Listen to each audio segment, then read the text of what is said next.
Hey guys, it's Haley and welcome to another bookish video.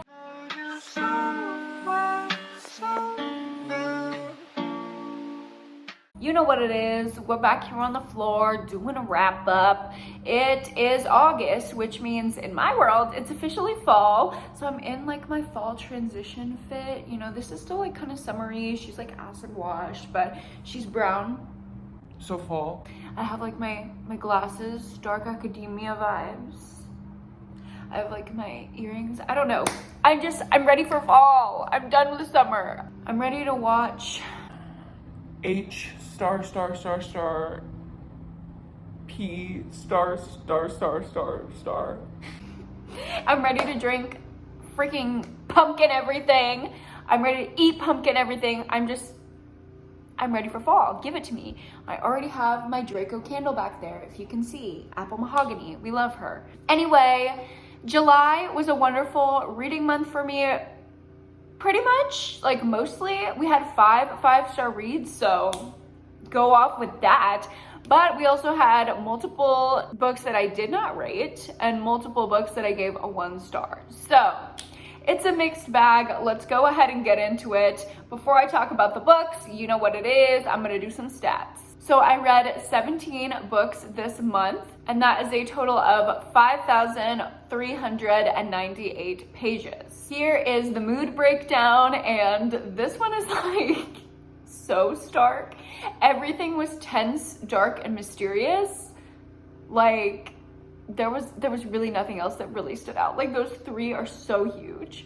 I did read from a good mix of paces though. About half of them were fast paced, a good chunk were medium, and then a couple slow. Most of the books that I read were in that sweet spot of 300 to 499 pages, but 3 of them were actually less than 300 pages. I did end up reading 1 nonfiction book this month, and here is that genre breakdown. I mean, look at the thrillers, look at the mysteries. That was the bulk of what I was reading this month because I read so much romance last month. I was just ready for some thrillers. My average star rating was a 3.6.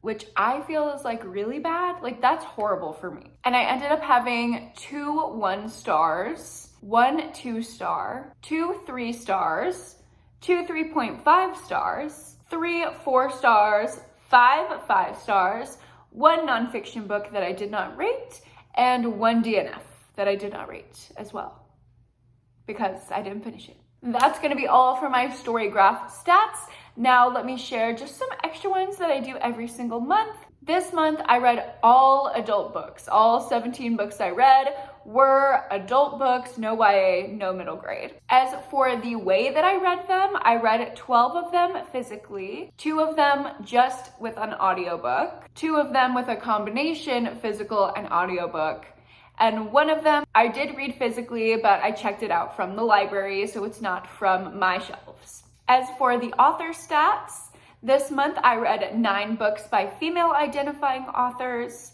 7 books by male identifying authors, and 1 book by a non-binary author. And as for the ethnicity breakdown, I read 2 books by people of color, and all the rest were from white people. And that's weak. I know. That's weak. I really think it's Mary Kubica and A.R. Torre's fault because these white women really sucked me in with their thrillers. Okay, I'm sorry. So that is all of my stats stuff. Now let me get into the book that I DNF'd before we go any further. This month, for 2 weeks of the month, I was trying to get myself through When You Disappeared by John Mars. And I got about to the halfway point and I can't do it. It is so boring. So boring. You find out in the first chapter why this man disappeared from his family. The whole mystery of the book is figuring out what happened to this man. Why did he disappear from his family 25 years ago? You find out in the first chapter. So what is there to keep me reading? Because I don't really care about the aftermath, about everybody being sad that he's gone, and then the shock of everybody being, whoa, because he's back. Like, there's no reason for me to keep reading. Their characters lack depth. The writing is really dense. I couldn't finish it. So I put it aside and I started to pick up other things, which is why I read so many other books this month, because I was not gonna let this put me in a slump. Although I did try to pick it up like 2 days ago, and guess what? It put me in a slump. So I'm gonna just set this one down for the foreseeable future. I really need to finish her so I can talk about the ending and all of that in my John Mars ranking video, but for now, DNF. The nonfiction book that I read this month, which obviously I did not rate, was Paperbacks from Hell by Grady Hendrix, and this was amazing. I listened to this on audio, and it's narrated by Grady Hendrix, so that was really cool to hear him, read exactly what he wrote in this book.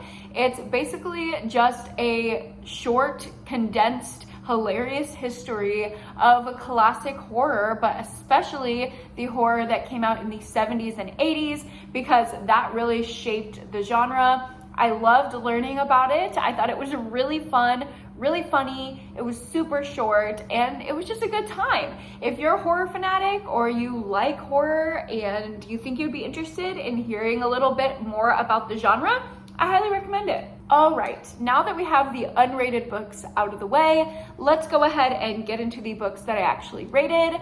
We will start at the 1 stars and work our way up to the 5 stars. The first book that I gave 1 star this month was If I Disappear by Eliza Jane Brazier. And I just could not get past this ending. I just really could not. I was on board with this book for a lot of it. Honestly, the majority of this book, I was really on board for it. It's following a girl who's obsessed with this true crime podcast, and all of a sudden the podcast stops getting posted, and she is convinced that the host of the podcast got kidnapped, like the girls in the true crime stories that the host reports on. So she sets out to find out what happened to this podcast host. She ends up living on the podcast host's family farm and working for them and investigating and trying to figure out what happened. It was wonderfully weird, and the writing was deliciously trippy. I loved that like Bunny by Mona Awad style writing, but the end just, I didn't know. Also, the romance, get it out. No romance in thrillers. We don't like that unless it's like a suspenseful, thrilling romance, which I have a few of those to talk about much later because they are 5-star reads. But if it's mainly a thriller book and you're putting in random romance that means nothing and is super shallow, I don't want it. Also, just the end. The end negates everything that happened in the book. So I felt like, what is the point of reading this? I just wasted all my time. I talked about this pretty in depth in my thriller recommendation video that I just posted, so I will link that up above down below, and you can hear really in-depth ranty thoughts about this book if you want to hear. The other book that I rated 1 star this month was The Other Misses by Mary Kubica. I filmed an entire Mary Kubica reading vlog this month, so you can hear a synopsis and my full thoughts when that vlog comes out. Subscribe so you don't miss it, and you can hear why I rated this so low. Moving on to the 2-star book that I had this month, it is Welcome to Wherever You Are by John Mars. This is one of the books that I read for Summerween, so I'm not going to go too in-depth because you can simply just watch that vlog. It has full thoughts and updates with me reading it the entire time that I was reading it, so I will link it again above below. But this story follows a bunch of people whose lives kind of intersect as they're staying at a hospital on Santa Monica Beach in Los Angeles, and you're kind of trying to figure out how everyone connects. And there's a few mysteries going on simultaneously, but I just didn't think the payoff was quite worth it for investing so much time reading this book. So 2 stars. Moving on to my 3-star books this month, we have Pretty Baby by Mary Kubica. Again, this one is in that vlog, which is coming up. And then the other 3-star book I read this month was We Sold Our Souls by Grady Hendrix. Y'all know I absolutely love Grady Hendrix. He's one of my favorite authors ever, period. And I was really disappointed by this one. It's a dark horror comedy about a jilted band member who kind of gets kicked out and another person from her band gets famous, so she goes on this crazy trip to exact revenge on him. She's very paranoid. The whole story, we're not sure if this is all in her head or if this is really some big conspiracy to make her not famous and kill her. I don't know. But it was really disappointing. It dragged a little bit. I wasn't as attached to the characters as I wanted to be. If you want my like full review, again, watch the Summerween vlog. Next up, let's talk about my 3.5 star books I had this month.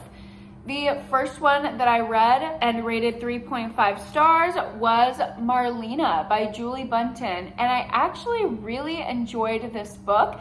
It was kind of like a slice of life where you're seeing how our main character was truly deeply affected by her friendship with a very spunky, impactful girl named Marlena. And Marlena unfortunately passes away. This is not a spoiler, it's in the description on the back. So you're kind of jumping back and forth between when Marlena was alive, when they were kids, and how our main character is coping now in present day, now that she's an adult and she's dead.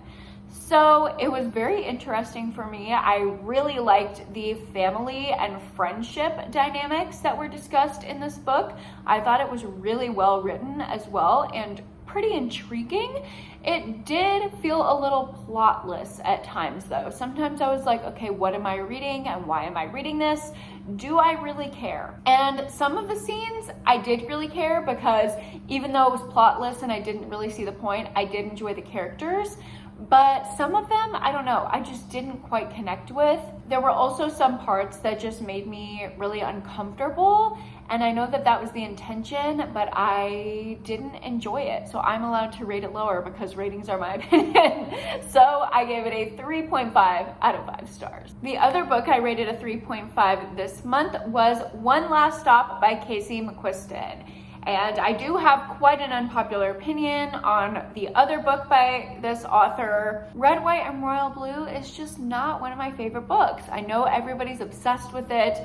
I just didn't quite connect with the characters. I don't like following male love interest perspectives, so it was really hard for me to connect. I had high hopes for this one because it is a female-female romance, and it also has magical realism elements, and y'all know I love magical realism.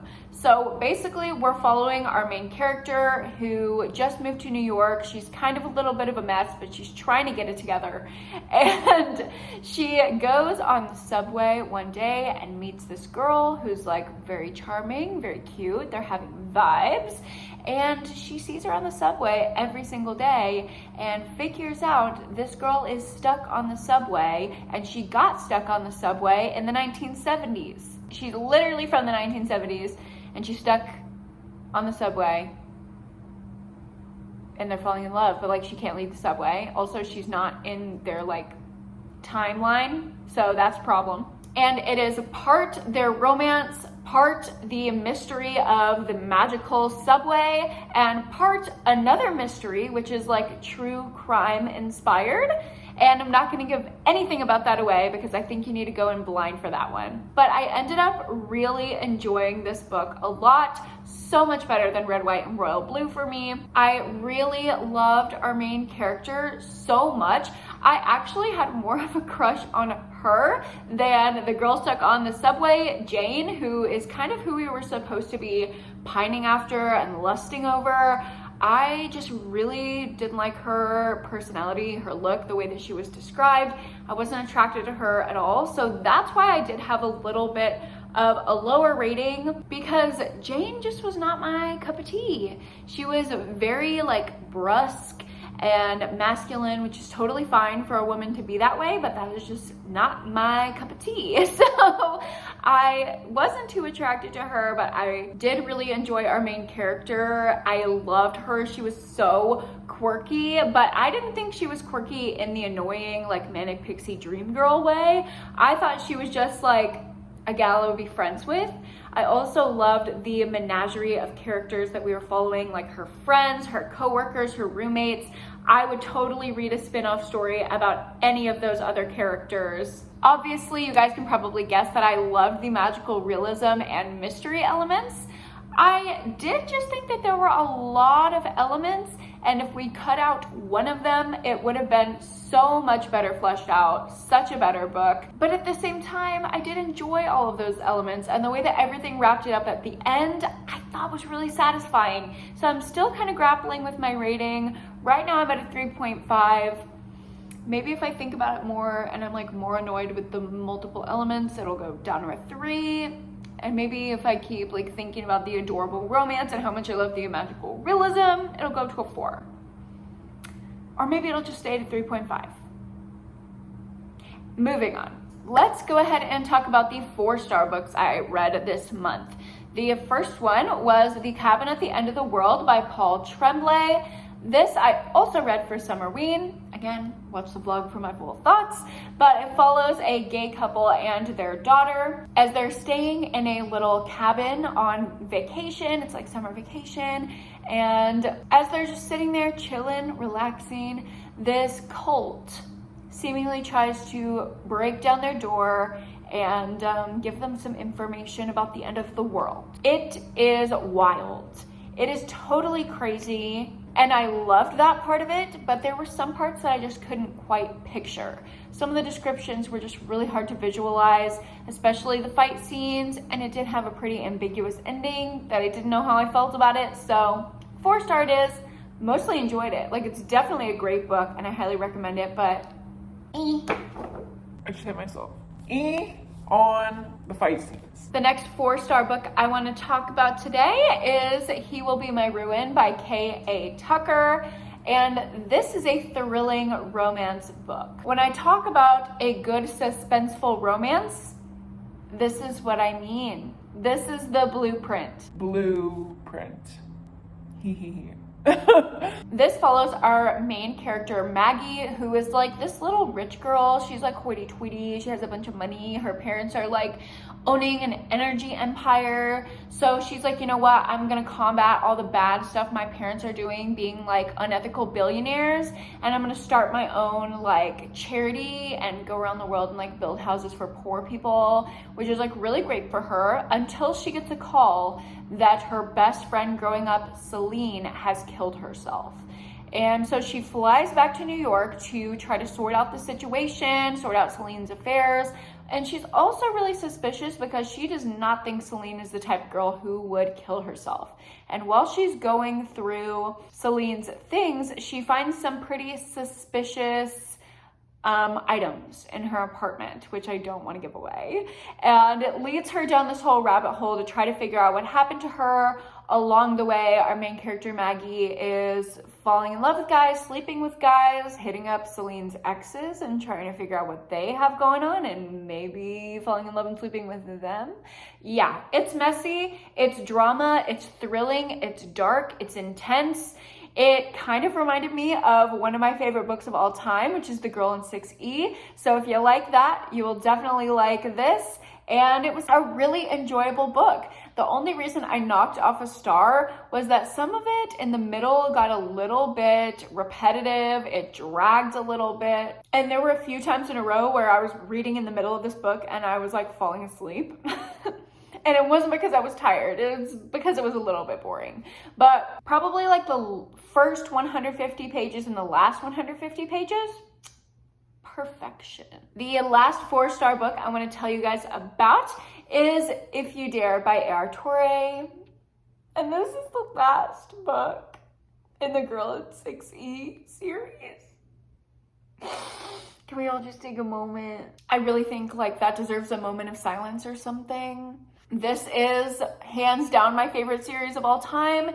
And obviously I can't tell you what happens in this book. I can't give you a synopsis because it's the 3rd book in a series. But just know, I only gave it a 4-star. I only knocked off that star because I was just spiteful and sad that the series was ending. And the very end made me really sad, even though I know it was probably for the best. But this Girl in 6E series follows a cam girl who is also a sociopath murderer and her misadventures in murder and in love. It's a thrilling romance as well, and let's be honest, this is the blueprint, girl. She's good, but like this series, this is the blueprint. And while we're talking about that, we might as well talk about my favorite book I read all month, which was Do Not Disturb by A.R. Torre. This is the second book in the Girl in 6E series, and this was just a perfect book for me. It was half dark, disturbing, graphic thriller, and half gripping, wonderful, smutty love story. Like, those are the two things that I want. I want murder, I want sex. Those are the things I like. Like, that is what I want in a book, and this served it to me. The twists were insane. It kept me on the edge of my seat. I read this in less than 24 hours because I needed to know what happened, not only with the thrilling mystery part of it, but also with the relationship. Oh my God, I'm just so in love with every single character in this series, even like the shitty characters that you're supposed to hate. I just think they're funny and charming, and like, these characters are quirky in a way that seems like they're not trying too hard. Like, you're not going to read this book and think, oh, those characters are really quirky. You're going to read this book and think, oh my God, these characters are wild. What the heck? How are these people real? But like, they seem real because they have these real emotions. Oh, I'm going to stop because I could literally talk about this series all day.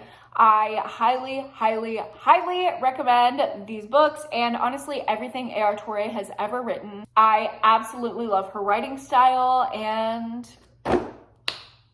read them. And A.R. Torre, if you're listening, please write a fourth book. Please. I know you're like talking about things with like the movie rights and all that. We don't need the movie. We don't need them. We don't need the movies. No, we just need a fourth book and a fifth and a sixth and maybe 100. Thank you. Let's get into my other 5-star books that I had this month. The first book that I read this month, and also one of my favorites of the month, was My Best Friend's Exorcism by Grady Hendrix. I did read this one physically, but I don't have to show you because I immediately gave it to my mother so she could read it because I loved it so much. This was my first book that I read of the month and my first book that I read for Summerween, and it just kicked everything off in a wonderful way. If you don't know what this book is about, it follows a duo of best friends in the 80s as they just try to figure shit out and like live their little girly lives. And then one day, one of the best friends starts acting kind of off, and the other one thinks she's possessed. So things lead to one another, and there's an exorcism. It was hilarious. It was creepy. It was gross. It was emotional. Read it. 5 stars. And if you want to hear like full in-depth thoughts and review, Summerween vlog. I don't know how many times I can tell you. Watch the Summerween vlog. I really enjoyed filming that, and I had a great time with that readathon, so definitely watch that video. But moving right along, the next 5-star book I read this month was Local Woman Missing by Mary Kubica. Everyone told me I was gonna love this book, and you know what? All of y'all were right. I gave it 5 stars. This was as close to a perfect thriller as you can get. It was awesome. And I'm not going to spoil any of my thoughts because this vlog is yet to come, but just know this vlog is a wild ride. Like a 1-star, 3-star, 5-star. It was, emotions were up and down and all over. Yet another 5-star read this month was The Siren by Catherine St. John. And this follows a bunch of movie stars and the cast and crew of a movie that is filming on this wonderful, beautiful, gorgeous island. And it's kind of like part thriller mystery and part romance and part just contemporary toxic drama-filled story as you follow these different perspectives of the cast and crew on the island and watch everything unfold as they try to film this movie. There's a bunch of uncomfortable character dynamics. The 2 leads in the movie that are playing opposite each other used to be married, and now they're divorced. and yet they're still playing opposite each other. So that's uncomfortable. And the guy, love interest, his son is the director.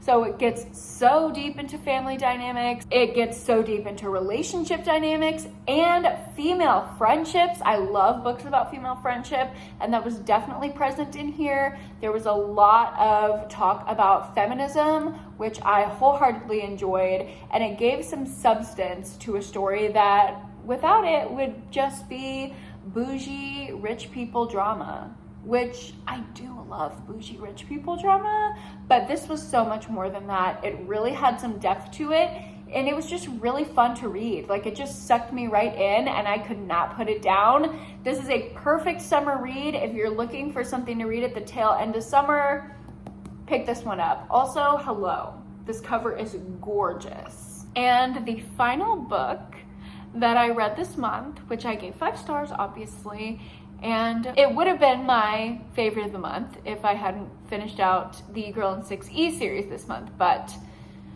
it is a very close runner-up for my favorite book that I read all month. Drum roll, please.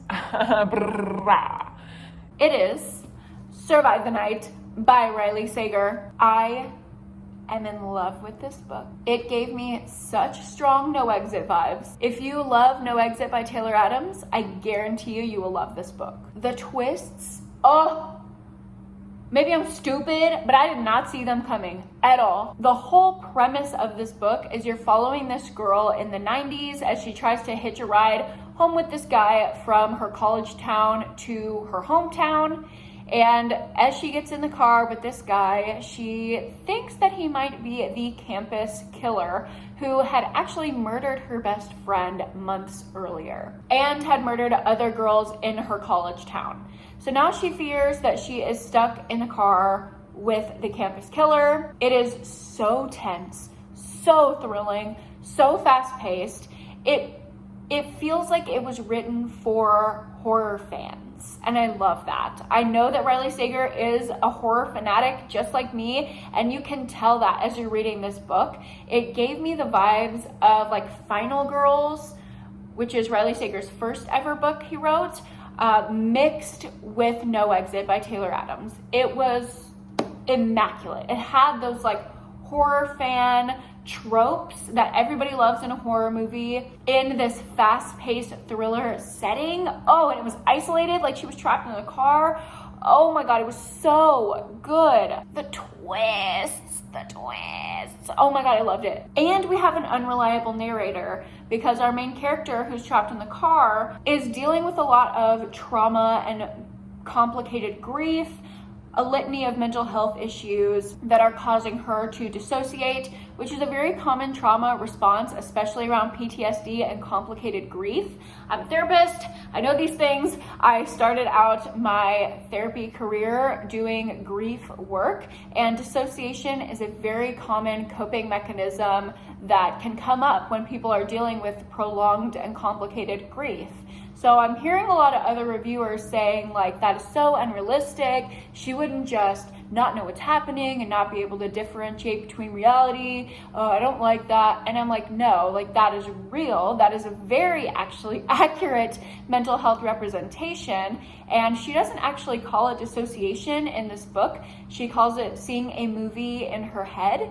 And that sounds like something that like my client would explain to me. One of my clients in particular that I'm thinking about describes her dissociation as like she's a sim. She's like in a game of Sims. And that is a wonderful analogy for how it feels to dissociate. So I love the mental health rep and the fact that it made our main character an unreliable narrator, which made the story all more thrilling. And the final aspect that I just have to rave about with this book is the feminist commentary around blaming the victim of an attack. There is a lot of talk around what our main character's best friend could have done to avoid being murdered. You know, what she was wearing, the time that she was out, the fact that she was walking alone. All of these factors are discussed around kind of blaming her for her own murder, and it's really gross, and obviously everyone reading that thinks it's gross. But then I'm hearing a lot of reviewers say about our main character, well, why would she get in the car with a stranger? Why would she do this? Why wouldn't she leave when they pulled over at the gas station? Why didn't she yell for help and roll down the window? And Riley Sager is a genius, because while he was talking about how you shouldn't blame the victim, he kind of tricked the reader into wanting to blame the victim and just showed you how easy it is to fall into that narrative and that mentality. And the whole time you're reading this book, you're like, oh my God, she's the stupid girly character in the horror movie that like everyone's screaming to get out of the car. But you can't blame the victim. And I caught myself doing it as I was reading, and I had that realization that I was like, oh my God, that was his plan. I was blown away by this book. It was a riveting thriller. It kept me on the edge of my seat, and it also did so much for mental health rep, PTSD rep, dissociation rep, that felt approachable and it felt real. And it also had commentary on feminism and victim blaming in such a nuanced and just freaking smart way. I cannot rave enough about this book. I love it. I'm positive it's gonna be in my top 20 favorite books of this year. This is one that if you don't have it on your shelves, go get it now. All right, I know this was a long one, so thank you for sticking with me through talking about all of those books. And thank you so much for watching and liking this video if you liked it, and subscribing to my channel. If you did that, do it. All right, guys, that is gonna be it for me today. Thank you guys so much for watching again, and I'll see you guys in my next video. Bye.